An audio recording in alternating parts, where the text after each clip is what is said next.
Welcome back. This is our session 15 reading of the Powerhouse Mastermind Text to Think and Grow Rich, pages 117 through 125. This is it. This is our final session. This is the final chapter to the Powerhouse Mastermind Text of Think and Grow Rich. This week, it's all about decision. So let's hit it. You ready? I'm ready. It's going to be a good one. Decision. The mastery of procrastination. The seventh step towards riches.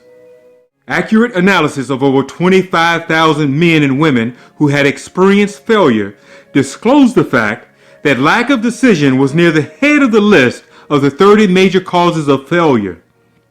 This is no mere statement of theory, it is a fact. Procrastination, the opposite of decision, is a common enemy which practically every man must conquer. You will have an opportunity to test your capacity to reach quick and definite decisions when you finish reading this book and are ready to begin putting into action the principles which it describes. Analysis of several hundred people who had accumulated fortunes well beyond the $1 million mark disclosed the fact that every one of them had the habit of reaching decisions promptly and changing these decisions slowly, if and when they were changed. People who fail to accumulate money, without exception, have the habit of reaching decisions, if at all, very slowly, and of changing these decisions quickly and often. One of Henry Ford's most outstanding qualities is his habit of reaching decisions quickly and definitely, and changing them very slowly. This quality is so pronounced in Mr. Ford that it has given him the reputation of being obstinate. It was this quality which prompted Mr. Ford to continue manufacturing his Model T, his famous Model T, the world's ugliest car, when all of his advisors and the purchasers of the car were urging him to change it. Perhaps Mr. Ford delayed too long in making the change, but the other side of the story is this.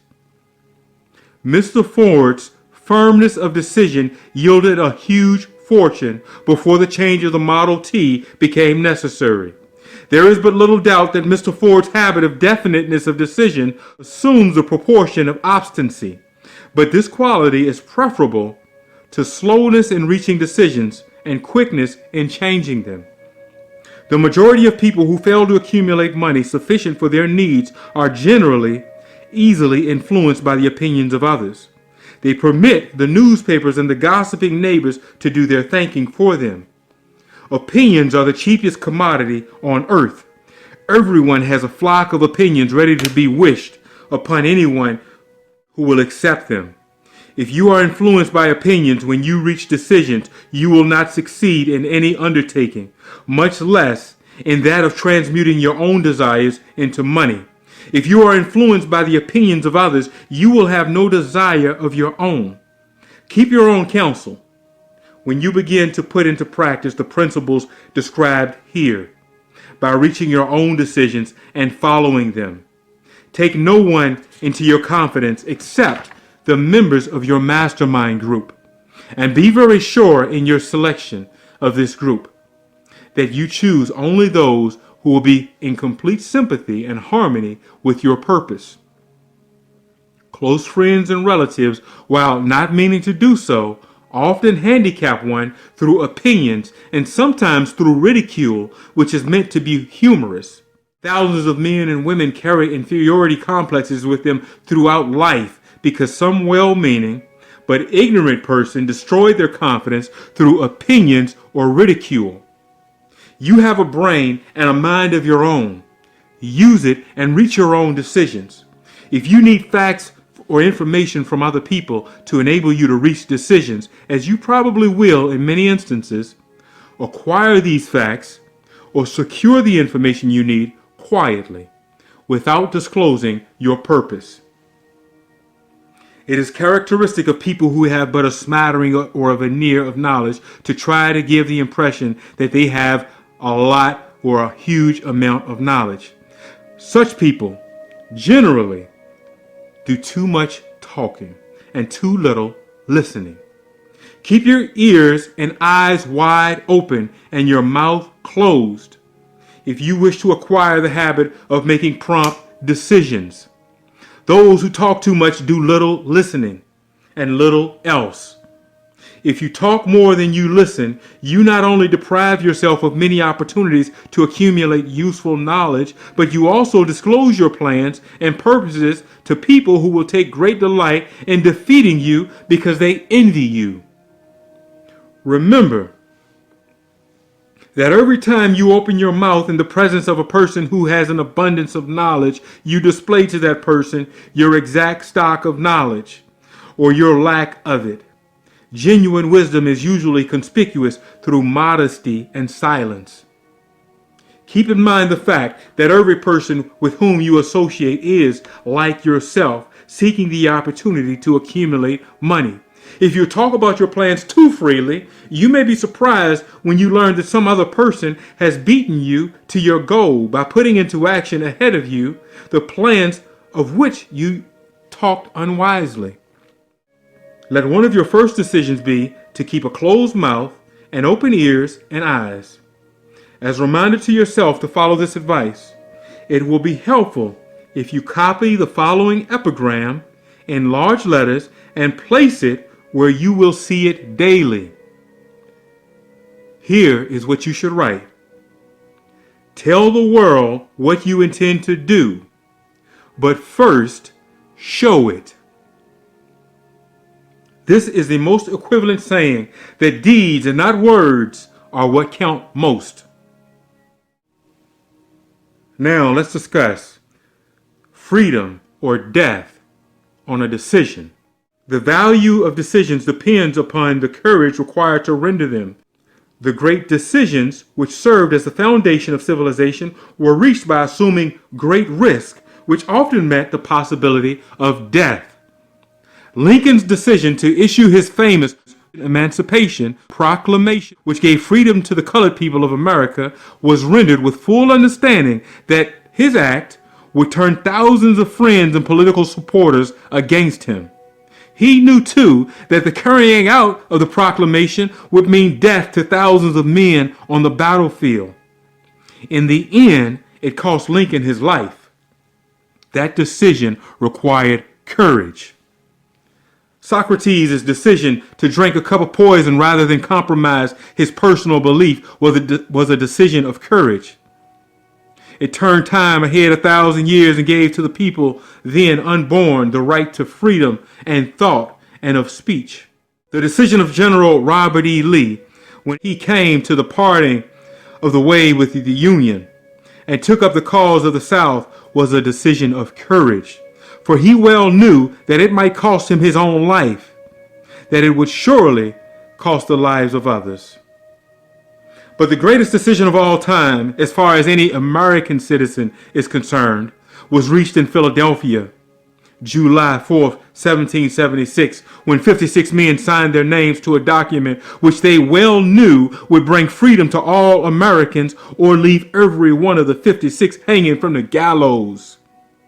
You have heard of this famous document, but you may not have drawn from it the great lesson in personal achievement it so plainly taught. We all remember the date of this momentous decision, but few of us realize what courage that decision required. We remember our history as it was taught. We remember the dates and the names of the men who fought. We remember Valley Forge and Yorktown. We remember George Washington and Lord Cornwallis. But we know little of the real forces back of these names, dates, and places. We know still less of that intangible power which ensured us freedom long before Washington's armies ever reached Yorktown. We read the history of the Revolution and falsely imagine that George Washington was the father of our country, that it was he who won our freedom, while the truth is that Washington was only an accessory after the fact, because victory for his armies had been ensured long before Lord Cornwallis surrendered. This is not intended to rob Washington of any of the glory he so richly merited. Its power, rather, is to give greater attention to the astounding power that was the real cause of his victory. It is nothing short of tragedy that the writers of history have missed. entirely even the slightest reference to the irresistible power which gave birth and freedom to the nation destined to set up new standards of independence for the entire earth. I say it is a tragedy because it is the self-same power which must be used by every individual who surmounts the difficulties of life and forces life to pay the price asked. Let us briefly review the events which gave birth to this power. The story begins with an incident in Boston on March the 5th, 1770. British soldiers were patrolling the streets, by their presence openly threatening the citizens. The colonists resented armed men marching in their midst. They began to express their resentment openly, hurling stones as well as epithets at the marching soldiers, and the commanding officer gave orders, "Fix bayonets and charge." The battle was on. It resulted in the death and injury of many. The incident aroused such resentment that the Provincial Assembly, made up of prominent colonists, called a meeting for the purpose of taking definite action. Two of the members of that assembly were John Hancock and Samuel Adams. Long live their names. They spoke up courageously and declared that a move must be made to eject all British soldiers from Boston. Remember this. A decision in the mind of two men might properly be called the beginning of the freedom which we of the United States now enjoy. Remember, too, that the decision of these two men called for faith and courage because it was dangerous. Before the assembly adjourned, Samuel Adams was appointed to call on the governor of the province and demand the withdrawal of the British troops. The request was granted. The troops were removed from Boston, but the incident was not closed. It had caused a situation destined to change the entire trend of civilization. Strange, is it not, how the great changes such as the American Revolution and the World War often have their beginnings in circumstances which seem unimportant. It is interesting also to observe that these important changes usually begin in the form of a definite decision in the minds of a relatively small number of people. Few of us know the history of our country well enough to realize that John Hancock, Samuel Adams, and Richard Henry Lee of the province of Virginia were the real fathers of our country. Richard Henry Lee became an important factor in this story by reason of the fact that he and Samuel Adams communicated frequently by correspondence, sharing freely their fears and their hopes concerning the welfare of the people of their provinces. From this practice, Adams conceived the idea that a mutual exchange of letters between the 13 colonies might help to bring about the coordination of effort so badly needed in connection with the solution of their problems. 2 years after the clash with the soldiers in Boston in 1772, Adams presented this idea to the Assembly in the form of a motion that a correspondence committee be established among the colonies with definitely appointed correspondents in each colony for the purpose of friendly cooperation for the betterment of the colonies of British America. Mark well this incident. It was the beginning of the organization of a far-flung power destined to give freedom to you and to me. The mastermind had already been organized. It consisted of Adams, Lee, and Hancock. I tell you further that if two of you agree upon earth concerning anything for which you ask, it will come to you from my Father who is in heaven. The committee of the correspondence was organized. Observe that this move provided the way for increasing the power of the mastermind by adding to it men from all the colonies. Take notice that this procedure constituted the first organized planning of the disgruntled colonists. In union, there is strength. The citizens of the colonies had been waging disorganizing war against the British soldiers through incidents similar to the Boston riot, but nothing of benefit had been accomplished. Their individual grievances had been consolidated under one mastermind. No group of individuals had put their hearts, minds, souls, and bodies together in one definite decision to settle their difficulty with the British once and for all, until Adams, Hancock, and Lee got together. Meanwhile, the British were not idle. They too were doing some planning and masterminding on their own account, with the advantage of having back of them money and organized soldiery. The Crown appointed Gage to supplant Hutchinson as the governor of Massachusetts. One of the new governor's first acts was to send a messenger to call on Samuel Adams for the purpose of endeavoring to stop his opposition by fear. We can best understand the spirit of what happened by quoting the conversation between Colonel Fenton, the messenger sent by Gage, and Mr. Adams. Colonel Fenton said, "I have been authorized by Governor Gage to assure you, Mr. Adams, that the governor has been empowered to confer upon you such benefits as would be satisfactory. Endeavor to win, Adams, by promises of bribes, upon the condition that you engage to cease in your opposition to the measures of the government. It is the governor's advice to you, sir, not to incur further displeasure of his majesty. Your conduct has been such as makes you liable to penalties of an act of Henry VIII, by which persons can be sent to England for trial for treason or suspicion of treason, at the discretion of a governor of a province. But by changing your political course, you will not only receive great personal advantages, but you will make your peace with the king." Samuel Adams had the choice of two decisions. He could cease his opposition to the king and receive personal bribes, or he could continue and run the risk of being hanged in the gallows. Clearly, the time had come when Adams was forced to reach instantly a decision which could have cost him his life. The majority of men would have found it difficult to reach such a decision. The majority would have sent back an evasive reply, but not Adams. He insisted upon Colonel Fenton's word of honor that the colonel would deliver to the governor the answer exactly as Adams gave it to him. Adams' answer? "Well, sir, then you may tell Governor Gage that I have long since made my peace with the King of Kings. No personal consideration shall induce me to abandon the righteous cause of my country. And tell Governor Gage, it is the advice of Mr. Samuel Adams to him, no longer to insult the feelings of an exasperated people." Comment as to the character of this man seems unnecessary. It must be obvious to all who read this astounding message that its sender possessed loyalty of the highest order. This is important. Racketeers and dishonest politicians have prostituted the honor for which such men as Adams died.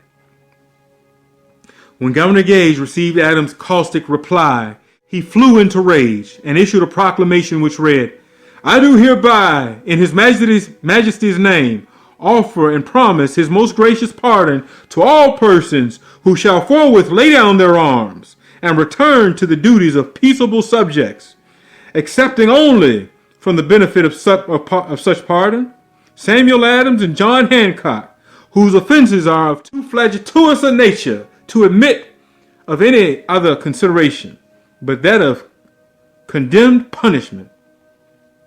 As one might say in modern slang, Adams and Hancock were on the spot. The threat of the irate governor forced the two men to reach another decision, equally as dangerous. They hurriedly called a secret meeting of their staunchest followers. Here, the mastermind began to take on momentum. After the meeting had been called to order, Adams locked the door, placed the key in his pocket, and informed all men present that it was imperative that a Congress of the colonists be organized, and that no man should leave the room until the decision for such a Congress had been reached. Great excitement followed. Some weighed the possible consequences of such radicalism. Old man Fear was peeping in his head. Some expressed grave doubt as to the wisdom of so definite a decision in defiance of the crown. Locked in that room were two men immune to fear, blind to the possibility of failure, Mr. Hancock and Mr. Adams.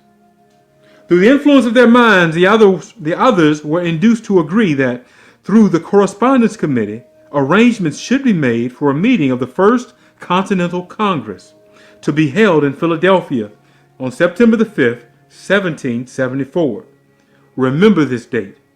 It is more important than July the 4th, 1776. If there had been no decision to hold a Continental Congress, there could have been no signing of the Declaration of Independence. Before the first meeting of the new Congress, another leader in a different section of the country was deep in the throes of publishing a summary view of the rights of British America. He was Mr. Thomas Jefferson of the province of Virginia, whose relationship to Lord Dunmore, representative of the Crown in Virginia, was as strained as that of Hancock and Adams with their governor. Shortly after his famous Summary of Rights was published, Jefferson was informed that he was subject to prosecution for high treason against His Majesty's government. Inspired by that threat, one of Jefferson's colleagues, Patrick Henry, boldly spoke his mind, concluding his remarks with a sentence which shall remain forever a classic. If this be treason, then let's make the most of it. It was such men as these who, without power, without authority, without military strength, without money, sat in solemn consideration of the destiny of the colonies, beginning at the opening of the First Continental Congress and continuing at intervals for 2 years until on June the 7th, 1776, Richard Henry Lee arose, addressed the chair, and to the startled assembly made this motion. Gentlemen, I make the motion that the United Colonies are, and of right ought to be, free and independent states, that they be absolved from all allegiance to the British Crown, and that all political connection between them and the state of Great Britain is, and ought to be, totally dissolved. Lee's astounding motion was discussed fervently, and at such length that he began to lose patience. Finally, after days of argument, he again took the floor and declared in a clear, firm voice, Mr. President, we have discussed this issue for days. It is the only course for us to follow. Why then, sir, do we longer delay? Why still deliberate? Let this happy day give birth to an American republic. Let her arise, not to devastate and to conquer, but to reestablish the reign of peace and of law. The eyes of Europe are fixed upon us. She demands of us a living example of freedom that may exhibit a contrast in the felicity of the citizen to the ever-increasing tyranny. Before this motion was finally voted upon, Lee was called back to Virginia because of serious family illness. But before leaving, he placed his cause in the hands of his friend, Mr. Thomas Jefferson, who promised to fight until favorable action was taken. Shortly thereafter, the President of Congress, Hancock, appointed Jefferson as chairman of a committee to draw up a Declaration of Independence. Long and hard the committee labored on a document which would mean, when accepted by the Congress, that every man who signed it would be signing his own death warrant, should the colonies lose in the fight with Great Britain, which was sure to follow. The document was drawn, and on June the 28th, the original draft was read before the Congress. For several days it was discussed, altered, and made ready. On July the 4th, 1776, Thomas Jefferson stood before the Assembly and fearlessly read the most momentous decision ever placed on paper. When in the course of human events it is necessary for one people to dissolve the political bands which have connected them with another, and to assume among the powers of the earth the separate and equal station to which the laws of nature and of nature's God entitles them, a decent respect to the opinions of mankind requires that they should declare the causes which impel them to the separation. When Jefferson finished, the document was voted upon, accepted, and signed by the 56 men, every one staking his own life upon the decision to write his name. By that decision came into existence a nation destined to bring to mankind forever the privilege of making decisions. By decision made in a similar spirit of faith, and only by such decisions, can man solve their personal problems and win for themselves high estates of material and spiritual wealth. Let us not forget this. Analyze the events which led to the Declaration of Independence and be convinced that this nation, which now holds a position of commanding respect and power among all nations of the world, was born of a decision created by a mastermind group consisting of 56 men. Note well the fact that it was their decision which ensured the success of Washington's armies, because the spirit of that decision was in the heart of every soldier who fought with him and served as a spiritual power which recognizes no such thing as failure. Note also, with great personal benefit, that the power which gave this nation its freedom is the self-same power that must be used by every individual who becomes self-determining. The power is made up of the principles described in this book. It will not be difficult to detect in the story of the Declaration of Independence at least 6 of these principles: desire, decision, faith, persistence, the mastermind group, and organized planning. Throughout this philosophy will be found the suggestion that thought, backed by strong desire, has a tendency to transmute itself into its physical equivalent. Before passing on, I wish to leave with you the suggestion that one may find in this story and in the story of the organization of the United States Steel Corporation a perfect description of the method by which thoughts makes this astounding transformation. In your search for the secret of the method, do not look for a miracle, because you will not find it. You will find only the eternal laws of nature. These laws are available to every person who has the faith and the courage to use them. There is no charge save the time necessary to understand and appropriate them. Those who reach decisions promptly and definitely know what they want and generally get it. The leaders in every walk of life decide quickly and firmly. That is the major reason why they are leaders.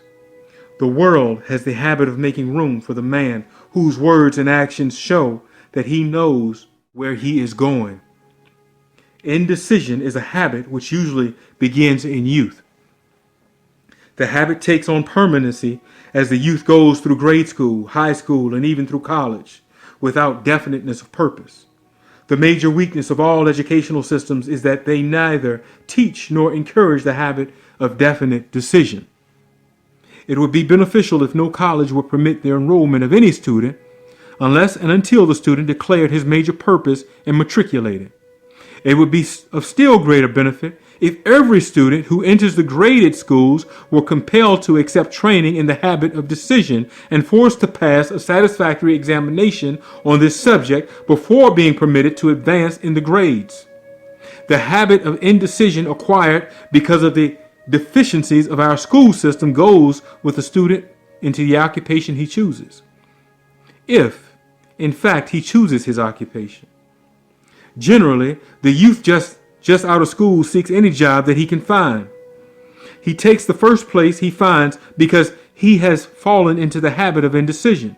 98 out of every 100 people working for wages today are in the position they hold because they lack the definiteness of decision to plan a definite position and the knowledge of how to choose an employer. Definiteness of decision always requires courage, sometimes very great courage. The 56 men who signed the Declaration of Independence staked their lives on the decision to affix their signatures to that document. The person who reaches a definite decision to procure the particular job and make life pay the price he asks does not stake his life on that decision. He stakes his economic freedom on that decision. Financial independence riches, desirable business, and professional positions are not within reach of the person who neglects or refuses to expect, plan, and demand the things he wants. The person who desires riches in the same spirit that Samuel Adams desired freedom for the colonies is sure to accumulate wealth. In the chapter on organized planning, were provided complete instructions for marketing every type of personal service. You found also detailed information on how to choose the employer you prefer and the particular job you desire. These instructions will be of no value to you unless you definitely decide to organize them into a plan and take action today. Get started and move forward today. It's time to make a decision to make the rest of your life the best of your life. It's time to go and get started. Come back to the book. Come back to the book often. It's been an awesome journey. It's been great, but it's time for us to put it into action. If you haven't made a decision to get the book by now, you're too late. If you haven't made a decision to work with a coach and to make the rest of your life the best of your life and make this thing come to life and make it applicable, then I have to wonder, what are you asking for? What are you waiting for? What are you thinking? If there's anything that we've learned over the last several weeks, months, it is that no one achieves success alone. It's time for you to make a decision. Get a coach and work diligently and tirelessly to make the rest of your life the best of your life, to live the life that you deserve. It's time to make a decision. Make a decision today. This is Ernie Davis, aka the People's Coach. Hey, I made a decision to help you with this, to help you get this far. Hopefully you're ready. If you're ready, I would love to work with you. If not me, then I challenge you to find someone who can walk you through this process, who can help you attain the objects of your desire. If you believe that you can do it on your own, I challenge you to be successful. And I challenge you to contact me and to let me know when you're done if you do it alone. If you don't do it alone, if you know that if you're ready for help, if you're ready for coaching, if you're ready to work one-on-one and see if we can take this to the next level, I want you to contact me. I want you to contact me today. I want you to send me an email. You made it this far, so I'll give you my personal email address. I want you to email me at erniedavis@powerhousemotivations.com. Send me an email at erniedavis@powerhousemotivations.com.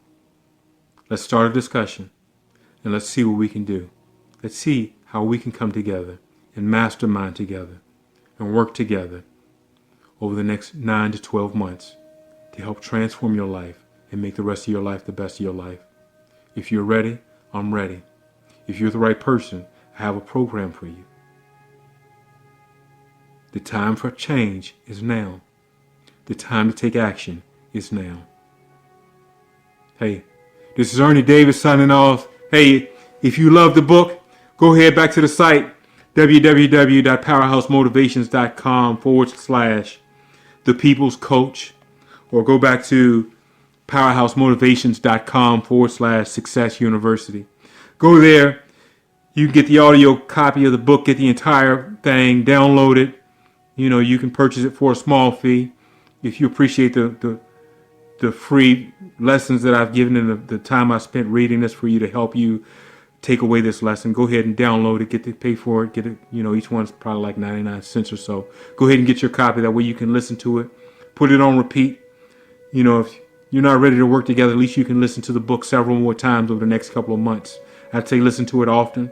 Develop a plan. Figure out where it is that you want to go.